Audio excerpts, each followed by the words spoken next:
Signal to noise ratio.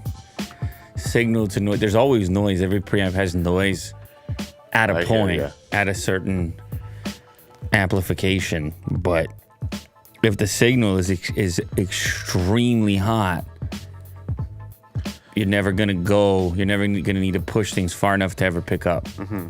It's the buzzing though. I know that's what gets me. But it's only there if you go looking for it. If you have a much fatter signal way above it, then it doesn't exist. Mm-hmm. It's somewhere down in the depths. It's like listening to outer space, and like white noise coming from some star far away. Some transmission. Alpha Centauri. Oh. I don't even know what that is. Just something I heard before. Yeah. Oh, baby. Monday. What the hell do I have behind me over there? I just realized there's a slider over there. Yeah. It looks like the Backrooms monster. Is that someone sending me a message over here? Like, what is that about? Oh, I had a weekend. It was the week. I had a weekend. No, Mo, I didn't mean it like that, dude. It just immediately comes in. Mo, I didn't. Mo, I didn't. I didn't mean it like that, man. And look at me go down the hall like that. I actually didn't mind it. It looked really. It made us look really professional. Way more professional than we actually are. Yeah, things are happening here. Always. Anyway, I had a weekend. And you said save it for the show. Well, because now we're here. Well, because when I came in and it's a normal thing, it's like, hey man, tell me what's happening. That's what you did to me. Yeah. And I was like, well, you don't normally talk like this. You're normally not that upfront and direct. He said, hey man, tell me what's happening. I said, well, you don't. Well, you got a Tesla story. And I have a Tesla story as well. Well, okay, so we both have stories that we didn't get into yet, and there's a lot to talk about today. So don't worry, we're gonna be brief because we're always brief. And we know your time is precious, and we want to bring that value to you no matter what, and that insight. We want to bring those insights. Yeah. And I'll tell you what, this weekend for me was full of insight. Good. And I was getting razzed, and I was getting made fun of. Really? And it was good. Oh, okay. It's exactly what I deserve. Nice. Okay. So as you all know, I've been through the ringer far as stolen vehicle is concerned. That's my typical winter vehicle. That's my gas-powered dinosaur juice vehicle, right? As you know, Will. And ever since the thing has been out of my life and I've been having all types of hassles that I'm not going to go into as far as like getting it back in working order, it's meant that I've been Mr. Tesla. Like I am Mr. Tesla. Yes. I put winter tires on the Model S and I'm going around Wintertown as I'm Elon Musk. And the Canadian Elon. At first I'm like, listen, this is pretty cool. Like here I am in this sedan performance and I got all this traction. I'm like, this is no winter. You can do stuff. You can do stuff in the winter. Did you turn on FSD? FSD is a disaster. Okay, I got to that point. That was like the next phase, but then things really got heated. Heated inside my cabin. Oh. Okay. Well, I mean, I was the one that was heated. It was freezing cold outside, but I was the one that was heated because I had this crazy plan on a Saturday. And Saturday was cold. I had a crazy plan on a Saturday that I was going to be ambitious and try to do everything and try to be super dad. Yeah. And that meant that I was going to have to get from a tournament in the city I was going to have to get from the suburbs to the city, from the city to a separate game with the other son, which was in the country, back to the city, then back to the suburbs, all right? That was what the day was going to entail, and I'm talking kilometers. With your Tesla. Well, I don't have my dinosaur juice. Stolen. Yeah, it was stolen. And anyway, what I discovered was that I'm a maniac. And I just didn't have enough experience in Tesla land to realize how ridiculous that plan was. And so the way I had sort of done the math in my head is, okay, I got some KMs on there. All I got to do is get like 30 KMs into the city, 70 KMs out of the city, 70 KMs back to the city, 30 KMs home. I'm like, I got that. Look at my reading. I got that. Look at my reading. And then Mother Nature said, hey, Elon.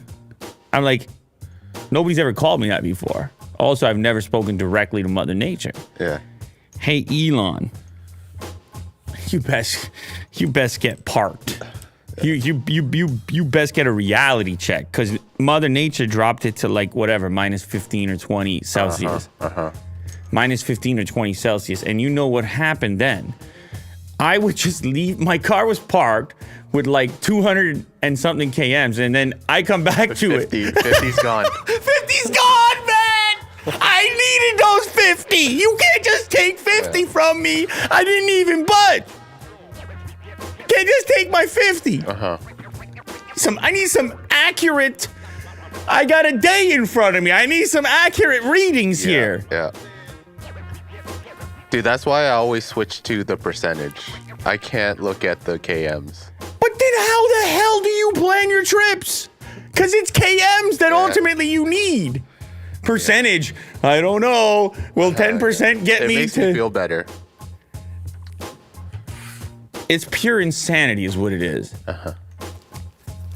So I'm in the arena and the car is sitting outside for hours on end as I'm at this tournament. Of course it is. Where do you want me to put it? There's no indoor parking? No, there's no indoor parking.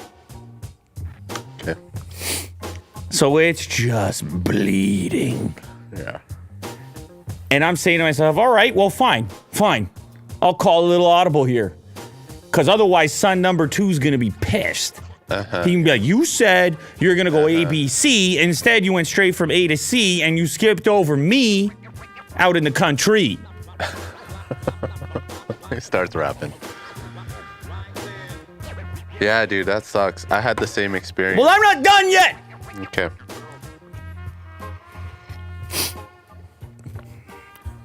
So I went. I'm like this. Okay, I'm in the city. Guess what they got in the city? Well, and the superchargers. They got superchargers. Yeah. So they got superchargers. Superchargers. I'm gonna go get a supercharge. Problem solved or what? I'm gonna go solve my problem. I'm gonna go get a supercharge, just like Elon said. Supercharger solves problems. That's what I heard. You wanna know what happened when I got to that supercharger? Well, got to that supercharger. 25 Teslas lined up. Oh, yeah. On a cold day? Every bay occupied and 25 Teslas lined up. 2 broken chargers that I goofed with in minus 20 for God knows, because I'm like, I just can't take it anymore. Now I'm on the text message to the remaining staff at the other game explaining that I'm an absolute idiot. Was it the first time? What first time? That you had to explain you're an idiot? No, it won't be the last. Oh, okay. So you want to know what happened? I had to turn back. I had to turn back and go back to the tournament I was at, missed the one guy's game, of which apparently was a good game, and you know, everything went well and all the rest of it. Like nothing terrible happened. But he called me after. He's like, you're an absolute idiot. Yeah. He didn't say that. They're very nice kids. So I turned back, and I had already explained to the tournament group that like I was going to be delayed coming back because I had this crazy plan of trying to be super dad.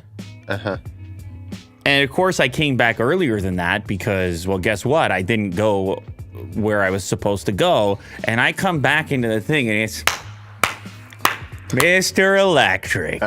Mr. Fancy Pants Electric. They're like, hey, you want to borrow my car?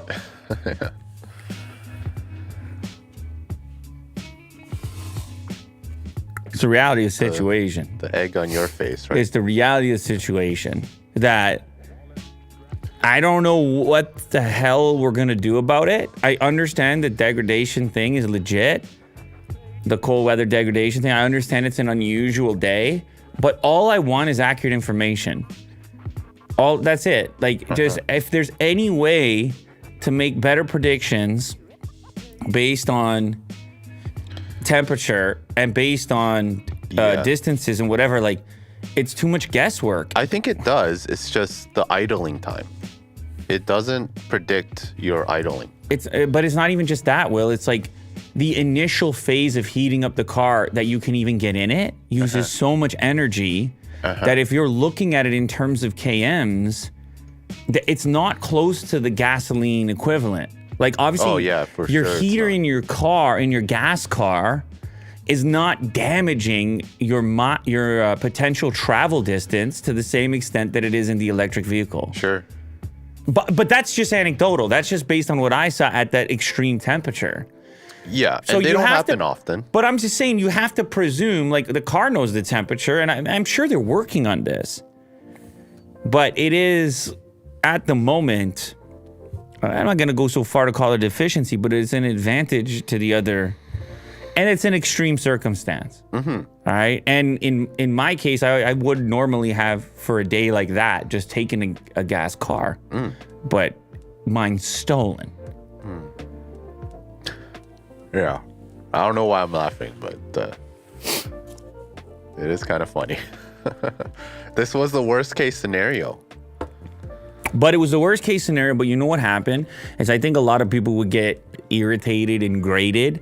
But then at the same time, I'm thinking to myself, like, this experience here is granting me insight, as I suggested earlier in this show. Yeah. I said, this is granting me insight into the real world kind of experiences and expertise that people are going to have to develop around ownership of this different type of vehicle. And also insight into the charge network and the deficiencies there, as far as when you have the environmental changes, and then all of a sudden, but also to give me a taste of what things my understanding is are like in California all the time, which is these lineups and so forth.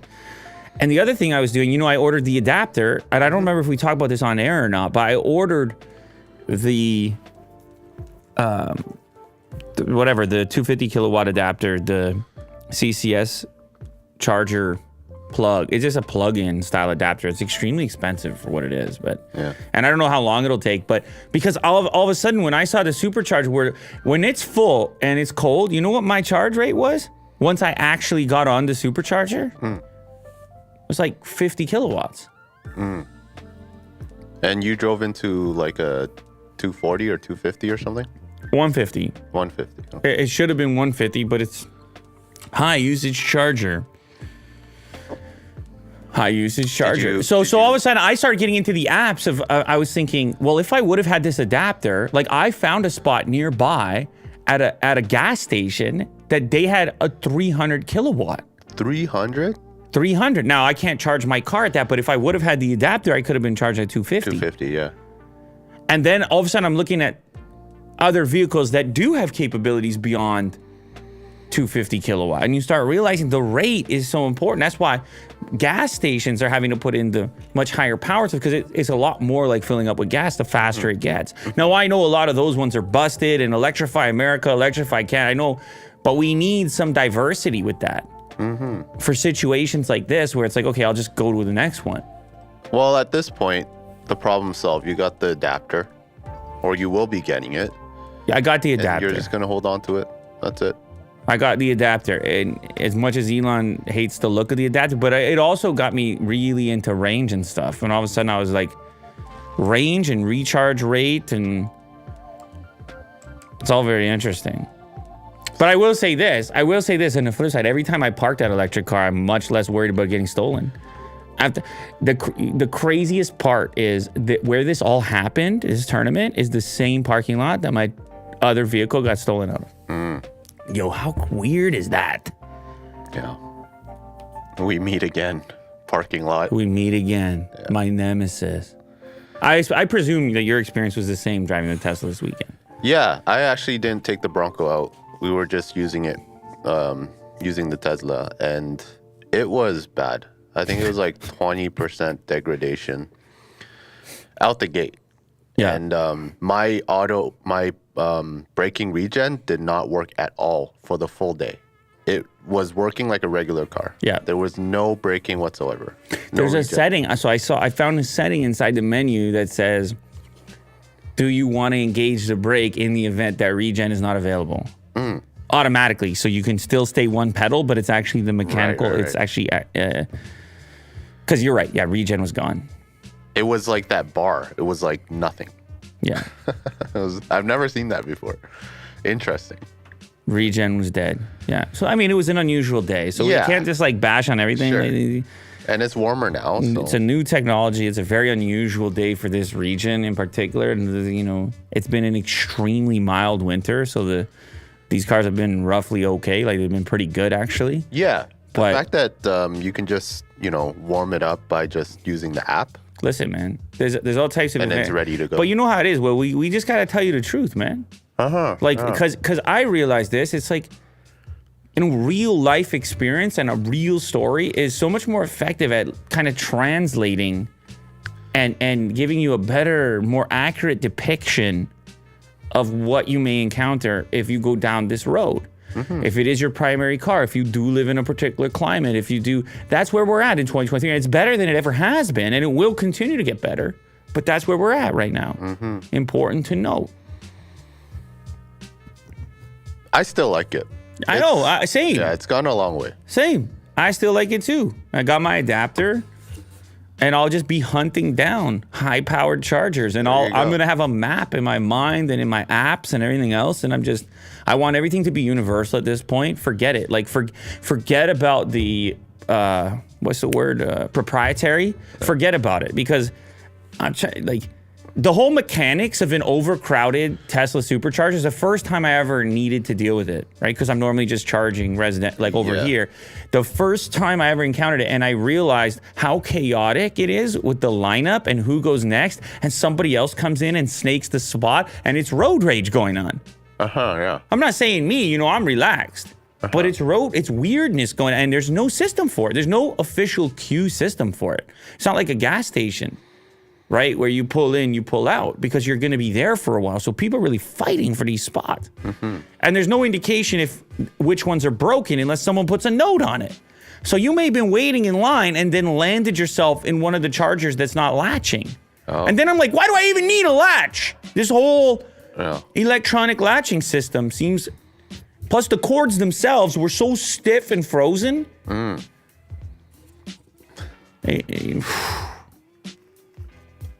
a debacle you put yourself in. Dude, I asked you if you want to borrow the Bronco. Yeah, I should have been born a Bronco is what I should have been doing. You're just like, well, no, I needed this. I want to try it out. I needed this experience. I'm telling people, man, I need this experience so that I could go in and tell people, you don't need a rush to do this. Yeah. This is the downside right here.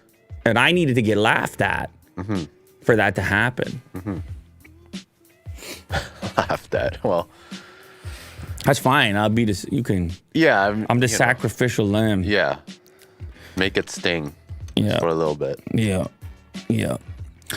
Apple is apparently going to embrace this ultra word. I don't know if you knew that well, but... Finally? Well, I don't know. We saw it in other categories, right?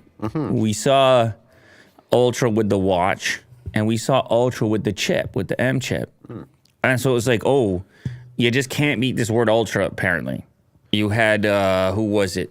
Samsung? You had Samsung, didn't you? And they went with the ultra word. Who else went with the ultra word? Didn't Marvel go with that word? Ultron? There you go. Who's that guy? He's a bad guy. He's a robot. He's the AI. He's ChatGPT. He's ChatGPT, but he's like the toughest opponent, right? Apparently, yeah. And he's ultra. Yeah, he's pretty badass. I mean, he's Ultron, but you understand what I'm saying. ULT seems to... who else? GM has Ultium, battery tech thing. That's what they call their platform. Anyway, point being is, I guess this word ultra is effective with customers, and it implies the next level above whatever your other offerings are. What's interesting here is that this Ultra model could exist in a universe that still has the Pro and Pro Max. How funny is that? A high-end device above the Pro Max. So you would have iPhone 15, 15 Pro. I mean, I don't know if there's going to be a Plus, 15 Pro, 15 Pro Max, 15 Ultra. So still 4 phones. It's wild, and they actually think there's a market for it. Tim was asked, hey, man, global economic crisis, what do you say, brother? And he goes, people really enjoy their iPhones. Oh, boy, not this voice. And essentially implying that it's such an important part of their lives that, yeah, they're actually going to pay more for it. Yeah. This comes via Mark Gurman. Actually, he's saying not for the 15, but for the 16 lineup. The high-end device could arrive as soon as 2024. Gurman predicted Ultra models to replace Pro Max branding. He actually predicted iPhone 15 during Apple's earnings call last week. CEO Tim Cook didn't rule out the possibility of a future price increase on iPhones. He indicated that customers might want to pay more to get a better product. Here's the quote. The iPhone has become so integral into people's lives. I think people are willing to really stretch to get the best they can afford in that category. He's talking to you, but he's also talking to shareholders. And when he's talking to shareholders, what he's trying to say is cha-ching. He's trying to say the bottom line. He's trying to, I can get some more cash for you. That's why you pay me. Rubbing his hands. Get a few more dollars for you. So the Pro Max will be replaced by the Ultra. Could. Not like another Could. phone. Good? Okay. Could. I see the word could there. What did they do with the watch? So the watch, they just have the regular one, and then they have the cheap one, and then they have the Ultra one. I think 3 is honestly ideal. But they would have to work on the size, right? Because the Ultra will have one size. Ultra's always big. Ultra has to be big for some reason. No such thing as small Ultra. So, but when they talk about pushing prices, I have to wonder about the sensitivity of people that are sick and tired of it. People that are just like, what the hell? Where can we go here? $2,000? What's going on here? Yeah. And the fact that all these things are so good at this point. And Tim has more data than I do, but they also saw that decline for the first time since 2006. So maybe Tim's just talking. Yeah. Maybe that's all that's going on there. Speaking of the current generation iPhone 14, I found this clip that was a little bit interesting. This photographer, he took some images, exact same image, or I should say from the exact same viewpoint. He set up the shot identically, except one was an iPhone and one was an actual dedicated camera. Okay. An iPhone 14 Pro versus a $5,000 camera's Canon camera. I think it was an R5. It's in the description here. And then he went to the college campus over there, Canon R5, and he had them blown up. He had the images blown up, and they were processed in the exact same fashion to look similar.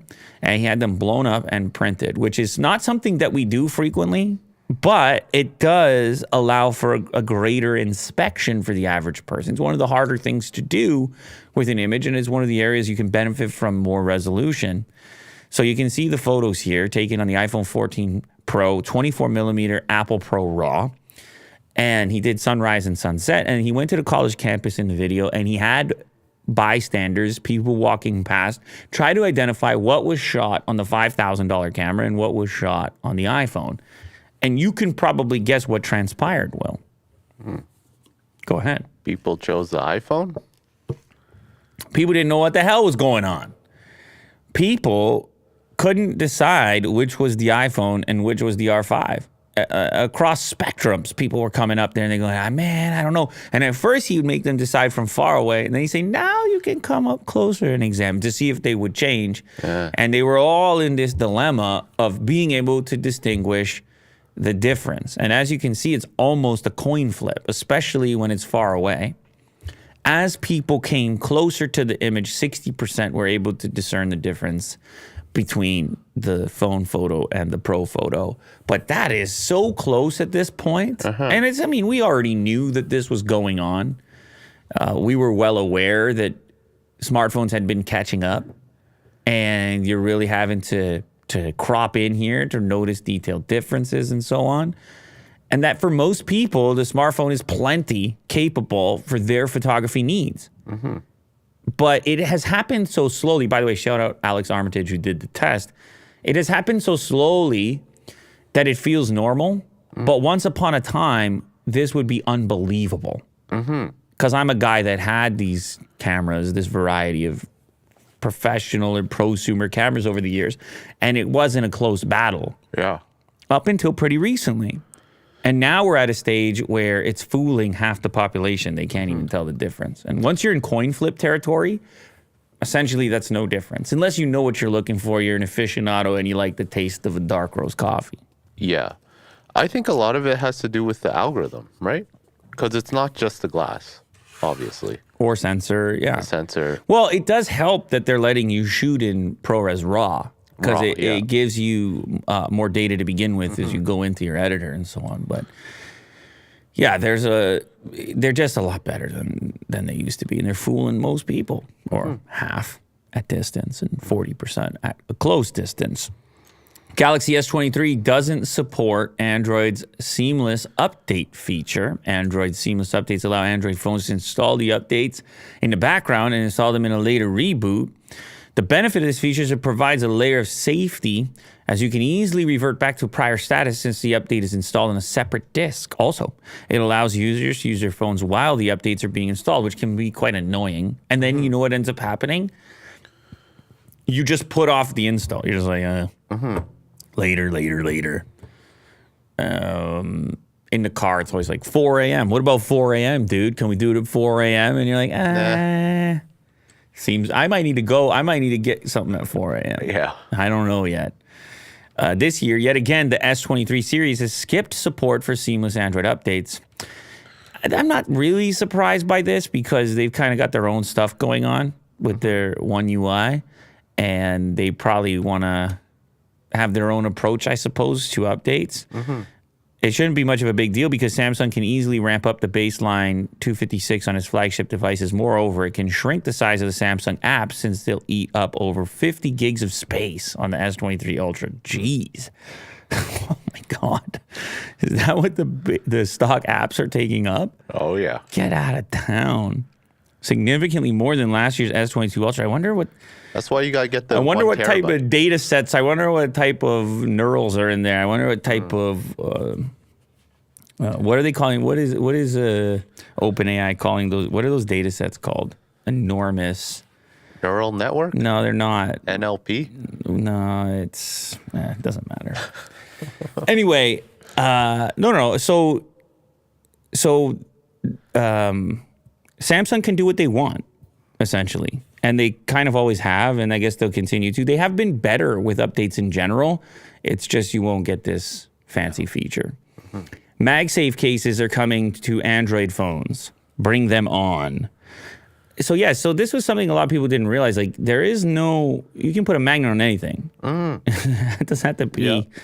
And you can, the shape of the magnet, if it so happens to interact with Apple-related MagSafe accessories, okay. Sure, no problem. So if you can slap a circular magnet in the same spot as Apple's onto an Android phone, as you can see as this image illustrates, then go for it and go ahead and interact with those accessories, including battery banks and mounting things and all the rest of it. So in this image here, we have Apple's official case on the right, and then on the left, we have a Moment case with MagSafe in it, and it looks to be for a Pixel, if I'm not mistaken. Yeah. Is that right? Yeah. Looks to be for a Pixel. So all of a sudden now I can go to the Apple store and be like, hey, I want to pick up your MagSafe battery bank. And they're like, excuse me, sir, you don't. They all surround you?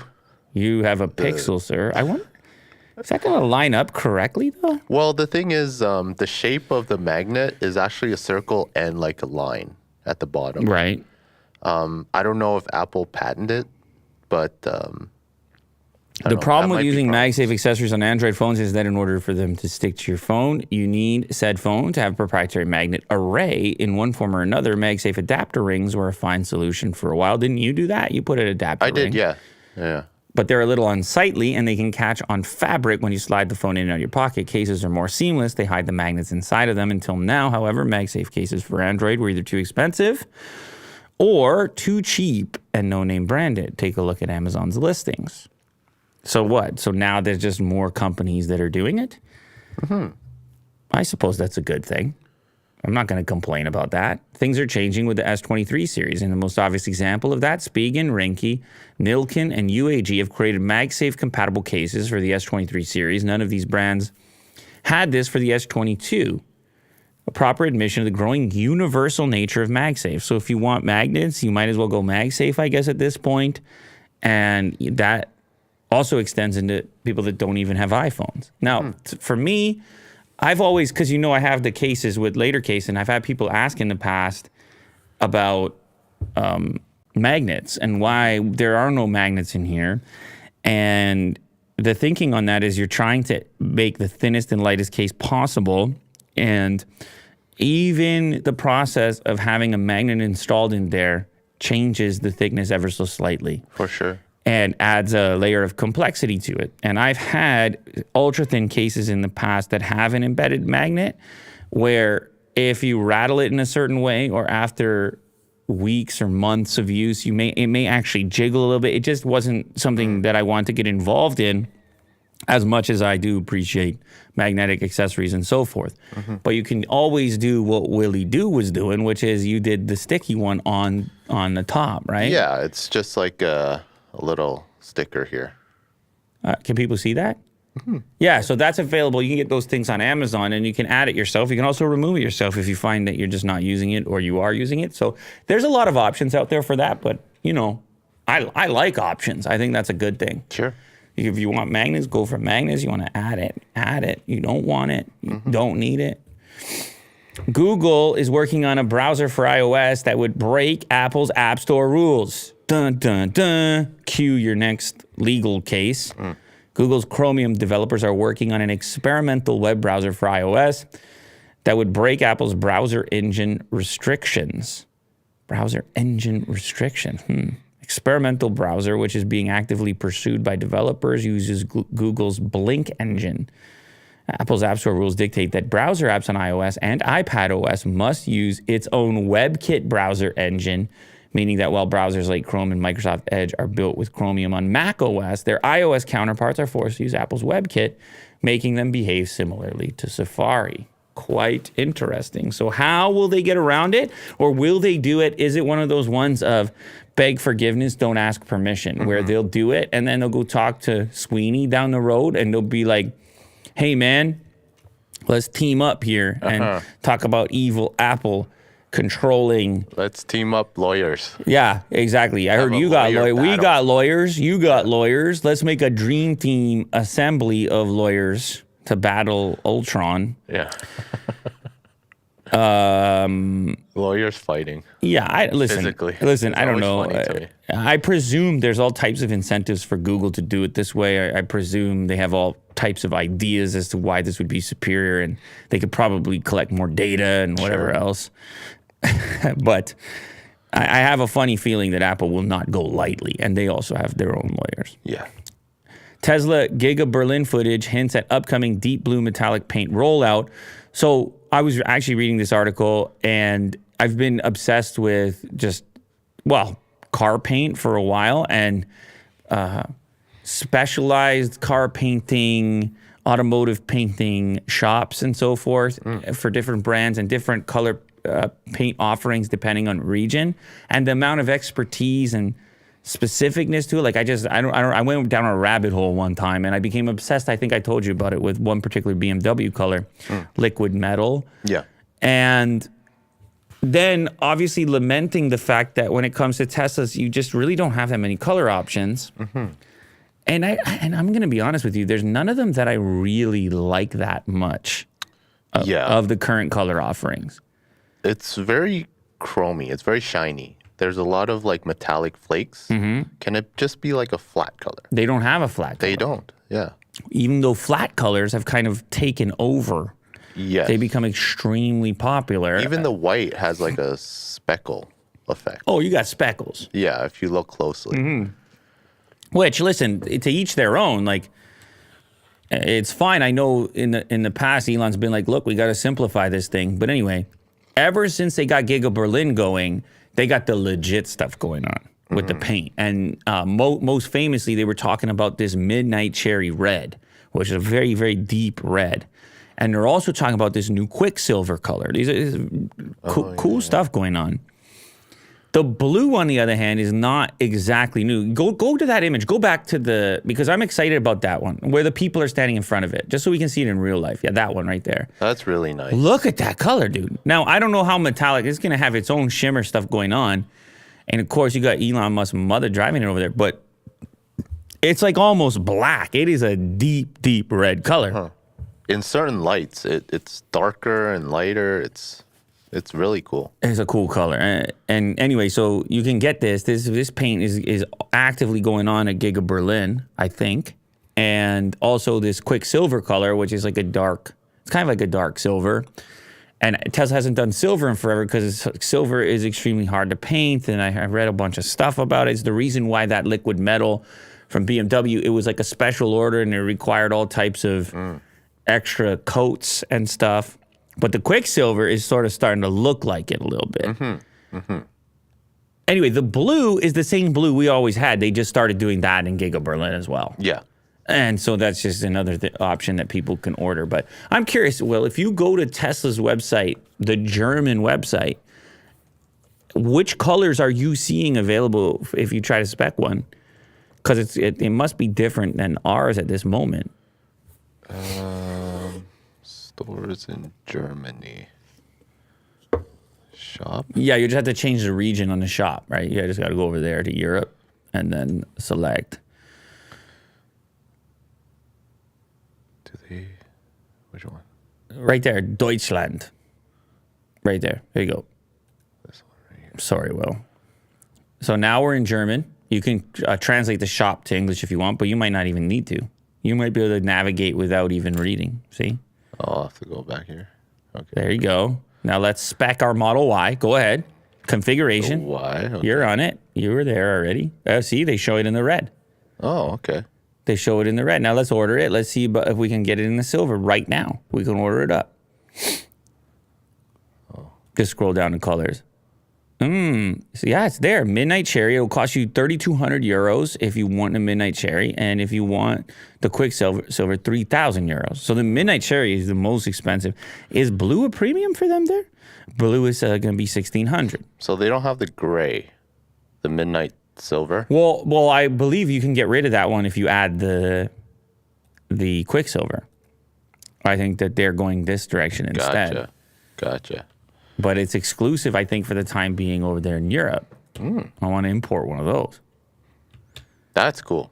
Yeah. Which one do you like better, by the way, the red or the silver? You know what? I actually do like the red. Not a big fan of red cars in general, but this red is kind of nice. Look at you. It's way better than the red that we're getting in North America at the moment.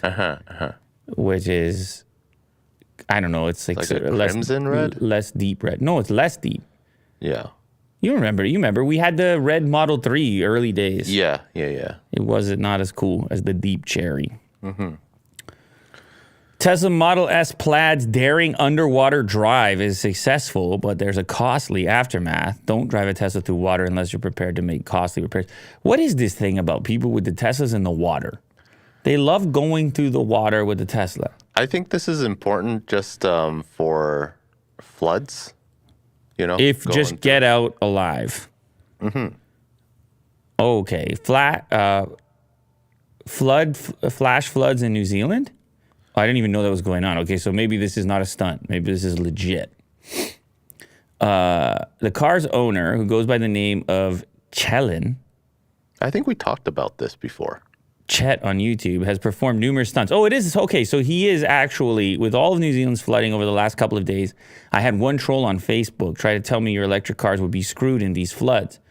Sorry, I don't see any mods to this Tesla other than sealing up the human compartment.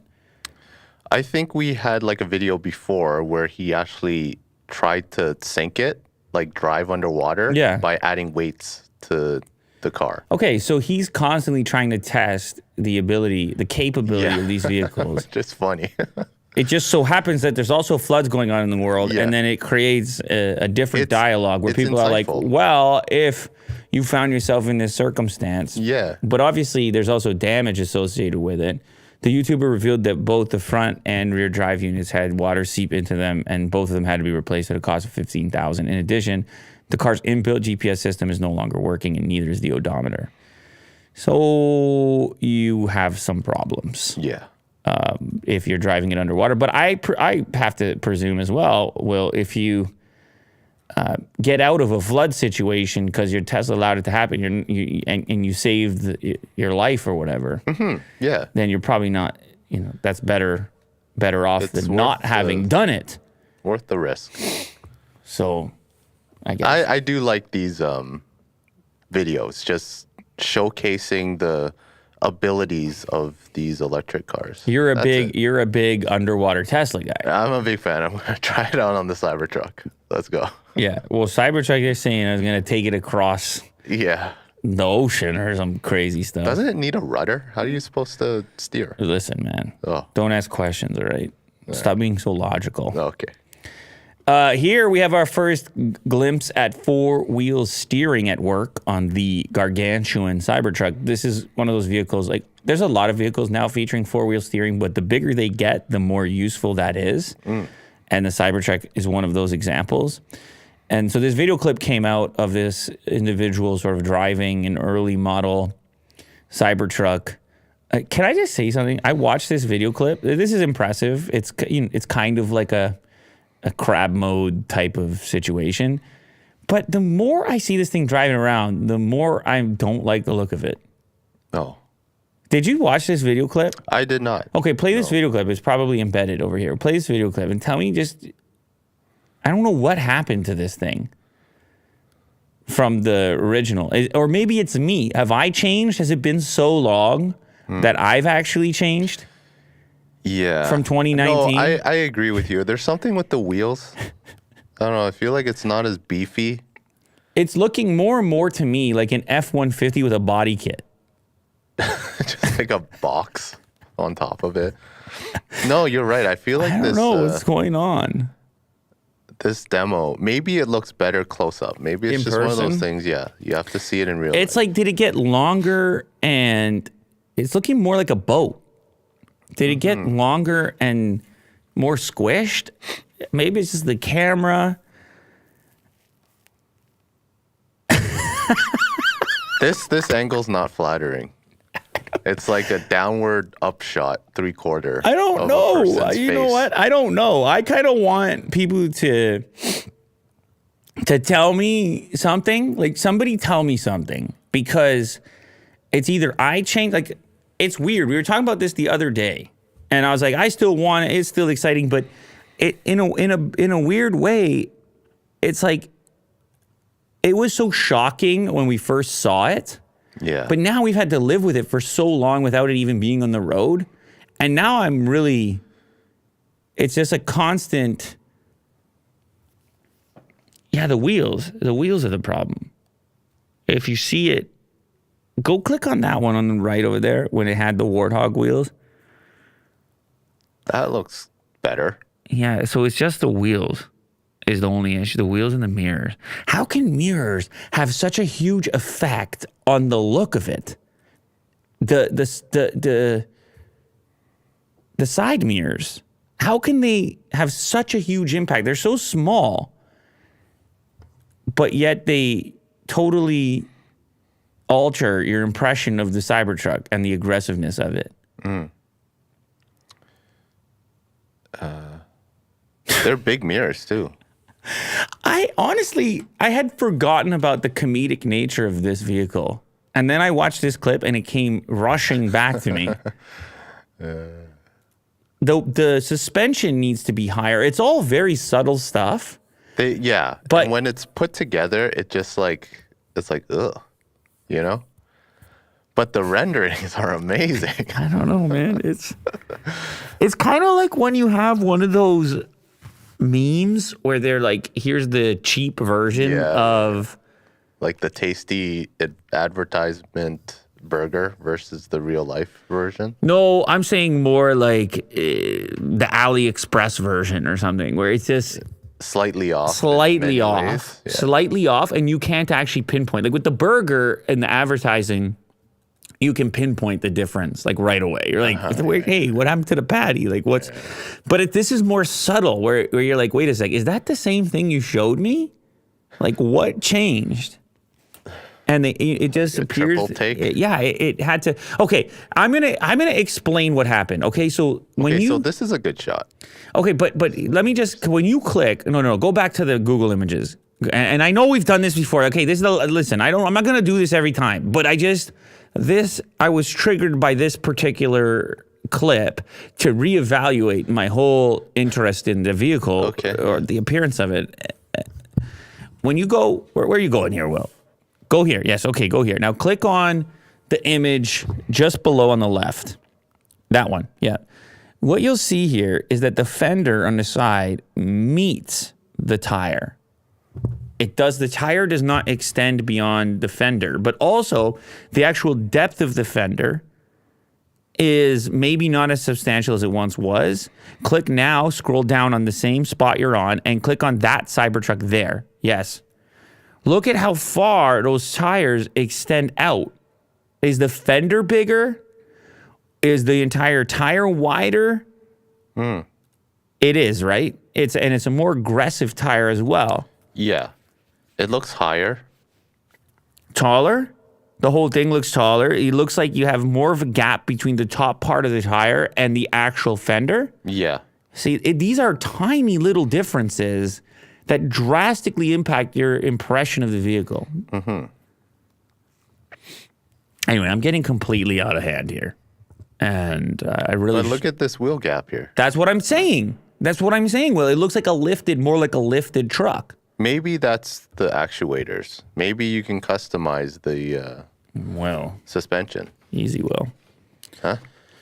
I just hope there's a way to select those wheels. That's all. Okay. I hope I can select that wheel and tire package and not the one that looks like a standard truck bolted onto a funky shape. Yeah. I don't know. Things are happening to me, Will. I don't know. Maybe I became old.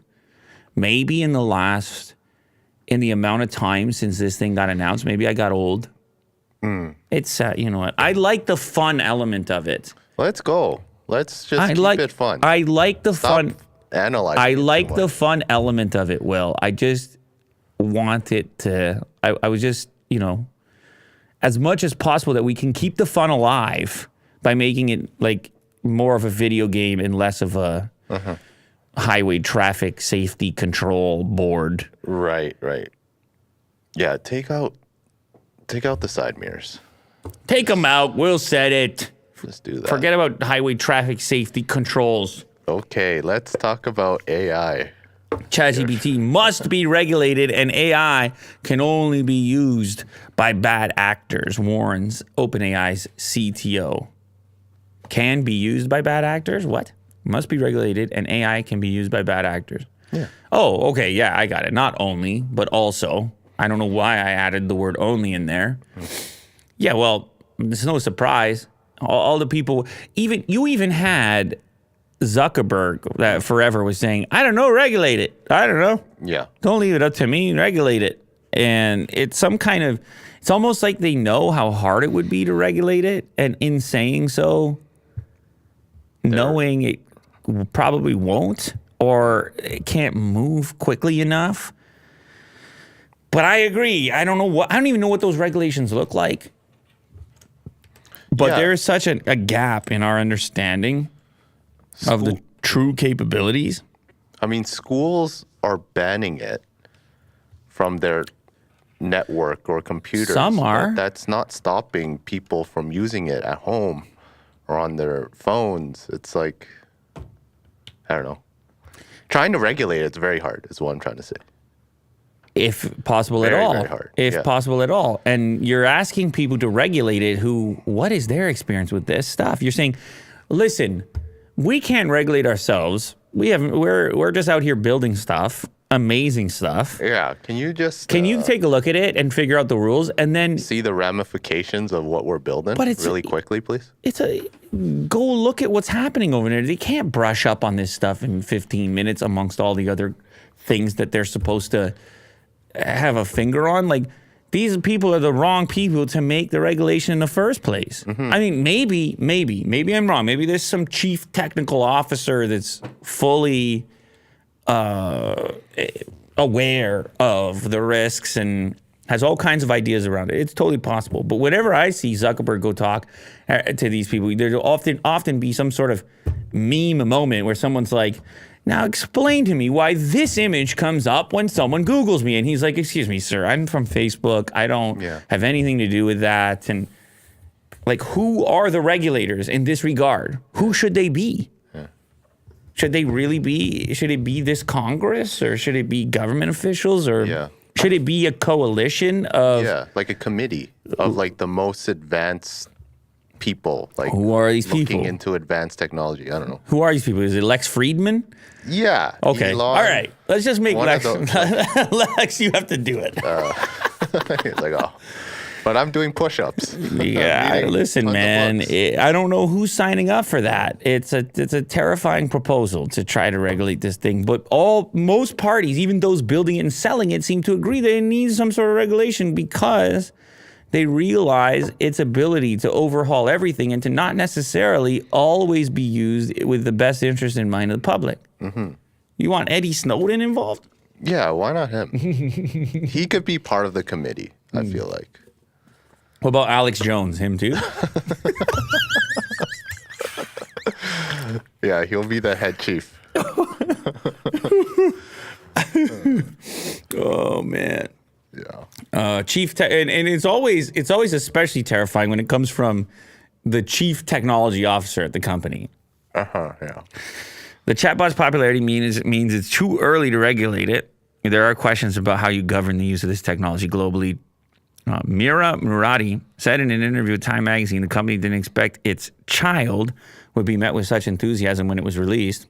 Its popularity sparked questions over some ethical concerns, adding that such tools can be misused, can be used by bad actors. She continued, how do you govern the use of AI in a way that's aligned with human values? Yeah, how do you do it? They already were under pressure on the political side. It wouldn't write the poem about Trump, and it already got politicized, and then you had the separation, the right and the left, and man, humans, this is holy guacamole. Yeah, AI is going to open a whole door of crap. Just crap. Yeah, I don't know if it's AI or if it's humans, or I don't know who's. It's the combination. It's all parties. Yeah. Netflix got some backlash over the password sharing stuff, which we've talked about a few times here. They kept leaning into it and saying, no, it's for real. You best not be sharing those passwords. We're done with that. We want your money. Cancel if you want to. They threatened it for a long time. There seems to be a lot of preparation over it. But people, once they've done something a certain way for a long enough period of time, they don't want to change. And they're like, what do you mean? I've been using my sister's account for 5 years. Is that you? Hey, man. Is that you? Is that you, Will? Yeah. But whoever it is, I think Vin was on my account for ages. And like everybody's been doing that, and there was never like really an official line on it. And then they said, no, profit margins and so forth. We're going to peel back a little bit on the password sharing. And then so a couple things leaked out of the help center in certain regions. Like Costa Rica was one of them. And people were like, oh God, they're going to charge per extra account, or they're going to log people out, or what if I have secondary houses? And people just had a lot of questions about it. Yeah. That particular update, that you have to live together in a single household, or whatever the terminology was in the Costa Rica Help Center, there was backlash to it. And people said, hey, man, I got a cottage, or leave me alone. I'm giving you $20 a month, premium plan. So they put out a response to that in which Netflix said, for a brief time yesterday, a Help Center article containing information that is only applicable to Chile, Costa Rica, and Peru went live in other countries. So actually, that update was pushed elsewhere, and everybody got a chance to analyze it, where Netflix announced that they got this paid sharing option where you would be required to pay for each extra person at an added fee of like $3 a month. Which actually I'm looking at it and I'm like, well, that's better than opening a completely different account. Yeah. Figure out like a proper type of family plan, but it didn't matter. They had the backlash anyways. And it comes back to exactly what I was stating, that once people have had something a certain way, they don't want any alteration to that. And they say, you're screwing me, so screw you. And they just bounce and they go watch something else. And it's never been more like that than now because people are feeling pinched anyway. People wake up in the morning, they're feeling pinched. And then they go, now you want to pinch me? Well, guess what? I already been pinched. And I'm going to pinch back. Pinched out. I might have been pinched out. And so they pinch back by canceling and go and watch something on YouTube. Maybe a little later, so we don't have a problem with that. Yeah, I mean. Maybe they're here live right now. Maybe they just canceled their Netflix right now to come watch this. But there's so much opportunity out there, too, like other streaming sites. They, Disney can just like be like, hey, we're $5 cheaper. Subscribe to us. Yeah, it's a different market. This would be the time, I think. It's a different market, dude. Yeah. They're like, imagine another streaming service comes with the marketing campaign where they're like, share your password. Yeah, exactly. Have a time. Yeah, do that. Share with the rest of your family, up to 12 people, and that would Everyone's be clapping. It would be a huge marketing opportunity right there. This was the craziest. They go broke. This was the craziest story right here, which happened locally, in which there was a stolen car. It's very near and dear to me because all these cars are getting stolen every 5 minutes. I'd be surprised my car's there when I go try to leave today. It's out of control. I know I'm joking about it, but like it's kind of honestly stupid. Like that this is the nature of the thing in 2023. What did Jack say? It was like 25 cars in an hour? I mean, no, he was just exaggerating. Oh, okay. But it is like it's intense. Dozens and dozens of cars every day. And I don't know what they're going to do. Someone needs to come up with a plan, obviously. I know insurance companies are getting pissed off at automakers, and they're saying if you don't do something about it, we're just going to refuse the policy on whatever the high value vehicles or whatever vehicles are just getting stolen more often. Some models of a Kia, right? You better do something about it because it's too easy to steal. Yeah. We're not going to insure it. Anyway, this story takes things to a whole different crazy level in which this guy takes the stolen car and just drives it through the mall as part of a robbery. And I was trying to explain this to my kids. Like, what do you mean he drove through the mall? I'm like, he drove into the mall. This was his heist. He's like, I'll just take the car into the mall. Now, what's important to note, this is a local mall down the street. What's important to note about this mall, it's a single level mall. Okay. And it's kind of like an outlet style mall in which you have these really wide corridors that you could fit a car. But all of a sudden I was doing the math in my head. I'm like, you can fit a car? Can you? And this guy drove through in the video clip so smooth as he comes through the mall. Like not really hitting anything other than the doors to get in, just drives right through the entryway doors. But then after that, kind of has no issue at all maneuvering around as if it's built. As you can see here, as if it's built. Look, goes right, look at this. Goes right in there. Look at this. Oh, I'll just go do. Totally doesn't even have to hit the glass very hard. You can see it just, obviously it melts. Just smash through the doors. Yeah, just come right through the door section and then just do. So, like a Sunday cruise. So they robbed the car and also wants to rob a store? So the car came back stolen previously in Quebec, like far away from here. And this is the other problem with stolen cars, Will, is it leads to other crimes. Yeah. Because now you're not identifiable. You're in the stolen vehicle. Just exits the mall. But this was after a smash and grab. There was a robbery that took place of the jewelry store in there. Oh, okay, yeah. And then back in the car and then just straight out on the street. And then you're like, well, we got the plates. It's like, no, you don't. It's some woman's car that was stolen a few weeks ago in Quebec. Yeah. So you don't have anything because of this technique. And this is what I'm saying. The cars get stolen really easily, and all of a sudden it opens up all these other down the road type of problems. And that's what I was saying on the previous episode. I said the small things become big things. Well, brutal. It's a very crazy, and then it goes a step further because apparently the woman whose car was stolen actually was incurred charges as well. Says she's now on the hook for the vehicle's towing, repairs, and gas costs, putting her $671 out of pocket. Well, $671, I can attest to it because me trying to get my stuff back, it was like, oh, it's in the pound now. You better hurry up. It's incurring charges. I'm like, damn, dude. thing got stolen. Some people might be upset about it. And now you're telling me to take my credit card out to pay just under $400 just so I can retrieve it. And I don't even need to go into the store again. Yeah, brutal. And so in this woman's case, she's like $671. Good Lord, to ship it back and anything else. Well, you told me, you posted a story on Lou Later, like the chat, and was like, there was a story of someone who stole the car back. They found the car and then they took it back. Yeah. And that's dangerous too. Well, that's what I'm saying. So you can't really do anything This about is it. what people are going to do. They're going to go vigilante style because they know the charge is going to be incurred and they know it's going to take too long to get the thing back and they know they can't get a rental car and whatever else. And it creates a whole cascading effect. If the first thing goes haywire, the systems don't exist to deal with the rest of it because it's a whole new scenario in there. Mm-hmm. Have you ever heard of the banana trick technique at Walmart? No. You never pulled off the banana trick? You never stole a car? What?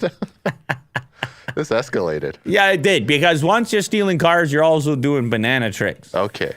No, this is about self-checkout systems, not exclusively at Walmart, but just in general. You may wonder, how are people not running scams on the self-checkout systems? And you're damn right they are.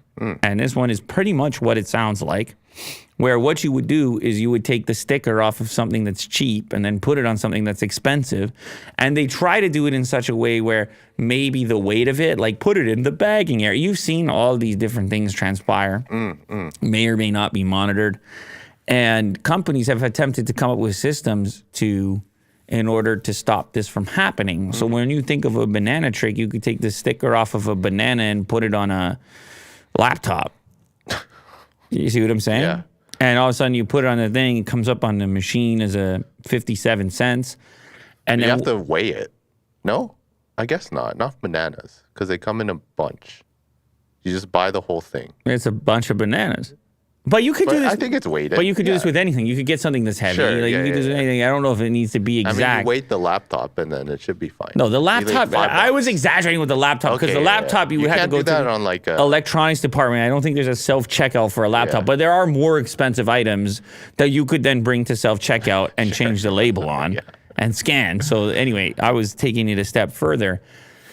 But in many cases, what they're doing is they do it for cash. They then try to return the thing for like store credit without the receipt. Like I bought this. I don't have the receipt anymore. Gotcha. Whatever it might happen to be. They're just wreaking havoc on the inventory systems and payment systems in these self-checkouts. But now they're getting into the AI game of having the cameras visually figure out what is the item sitting there. So when it comes up in the system as a banana, the AI system say, that ain't a banana. Yeah, that's a 50-inch TV. You did not just scan a banana, and you're not going to pull your banana trick on me. Yeah. Yeah. So Walmart is now avoiding payment cheats known as the banana trick, and they're preventing robbery and theft. Another weird thing, too, this becomes fraud, actually, as opposed to theft. If you are shoplifting in this fashion. So it's a different... Because you are buying charge. Something. It's weird. Right? It's fraud in the sense that you're misrepresenting what's transpiring, what's taking place. Here you go. This is a good example. You could have an expensive tool or ratchet set, or you could get a drill or something. Gotcha. And say it's a banana. I just like that it's called the banana trick as well, because bananas are extremely cheap. Like, how much is a banana worth, Will? I think it's like 50 cents per bundle. That's insane. Organic is like $1 or something. So one banana Canadian. is worth what? 10 cents? Sure. Yeah. That's crazy. Like, these guys get carried away. Like, forget about the banana. They got to do something closer than that to try to pull this gig off. Yeah. 50 cents. You're going to raise some eyebrows, man. There's a lot of missing inventory over here. So the new AI, the so-called company-focused retail-based AI technology called Sea Change Technologies, AI-powered self-checkout solutions with fresh produce recognition. The company announced in the press release, fresh produce recognition. That's a banana. Banana scanned. Yeah. Yeah, you can't pass steaks for potatoes. You remember when people were stealing steaks? I wonder if that's probably still going on. Yeah. Man. Steaks. All right, last one. Oh, you saved the balloon till the end? Yeah, why not? You had so many stories about it. About the balloon? Yeah. Well, it's because the balloon is comprehensive. Okay, yeah. The balloon started as, Just floating around. research balloon, and then it became China. espionage balloon, and then it became another balloon, a second balloon. So this, I really didn't look into it over the weekend. I think you remember from the beginning of the show what happened to me over the weekend. I wasn't really necessarily looking at balloons, but first things first, the balloon has been shot down, and China came back, and it obviously has disturbed some kind of relations. Because China came back and like, oh, you exaggerated. It's just a stray balloon. We were doing research, and the wind took it over there. And then on the U.S. side, they're like, we didn't overreact at all. Your stinking balloon was sitting over top some spot in Montana, which is incredibly important. Yeah. And don't tell me it's the wind, because that thing had some navigation capabilities over there. And it happened to be looking at nuclear silos. Yeah. Bud. Staring right down. And then I'm reading this second story that one of them went over Central America or somewhere near Peru or Colombia. So you got all these, you got just this onslaught of balloons that seemingly it was a mishap, but then it's like, do you believe the mishap? And then you had one of these diplomats or one of these politicians that was supposed to travel to China soon in order to enhance relations, and now they're saying, well, you can't make this trip because it's beef now. Yeah. Balloon beef. And it's funny because it's just a balloon. The idea of the balloon. Well, and listen, I did research a little bit. I did some reading. Balloons have been used in the past for these purposes because the balloon can fly extremely high, and the balloon can not be detected as easily. And obviously, I think as well, if you're suggesting that it was just an accident, the balloon is the least intimidating. Like, it's just a balloon. Relax. Yeah. Relax. Just a balloon traveled across the entirety of the United States. Just relax. But it was so, like, in-depth in social media, like, throughout the whole weekend. Oh, everyone was obsessed with the balloon. The balloon. You had click on that little graphic there, because it showcases that when you picture in your mind balloon, you might not be recognizing how substantial this thing was. Click on the diagram, the BBC diagram. Yeah. Like, this thing was substantial. The scale of it. Helium filled with solar panels to continue to provide power, and then the instruments below that, including cameras, radar, sensors, and communication equipment. And then flying at 120,000 feet, between 80,000 and 120,000 feet. That is way above your commercial aircraft and also above your fighter aircraft. And so you can understand why this would be possibly a technique. But could it be a mistake? Could it be an accident? Could it be a research balloon gone awry? Sure. Could it be espionage? Sure. But then now you're just left in limbo, having to basically come to your own conclusions and having the increased tensions. And the U.S. is going to study it, but they're not going to release. Well, the missile hit it, and now it's distributed. They wanted to shoot it down over the water. And I don't even know if that is the ideal scenario, because now you got to retrieve the components over water. Yeah. They say, oh, it was the safest thing to do. But then other people are saying that he waited too long.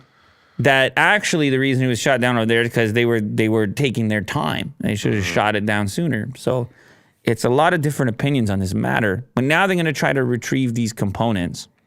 And obviously this story relates to the second one that was floating over Latin America. And in this case, in Colombia and Costa Rica, sorry, I think I said Peru. Anyway, and then China says, oh, that was a mistake too. 2 mistakes. How many balloons are they 2 mistakes. Well, it's just 2 mistakes, man. Huh? My expensive balloons over there is a mistake. Oh. Guys, your balloon is still over my house. No, come on. It's just the wind.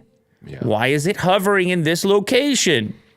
Why is it looking into Biden's bedroom? Listen, dude, I don't know. I don't even know how long it was hovering for. I don't know how you can verify this stuff. I presume that's what the military is for. They're supposed to figure this one out.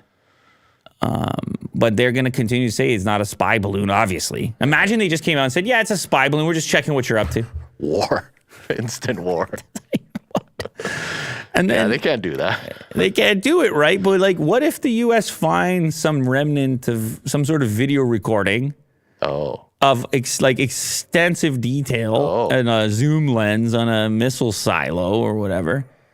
Yeah. How do you respond to these things? Now, I'm guessing China wouldn't obviously make that type of error, so I would assume everything would be transmitted. There would be no local storage.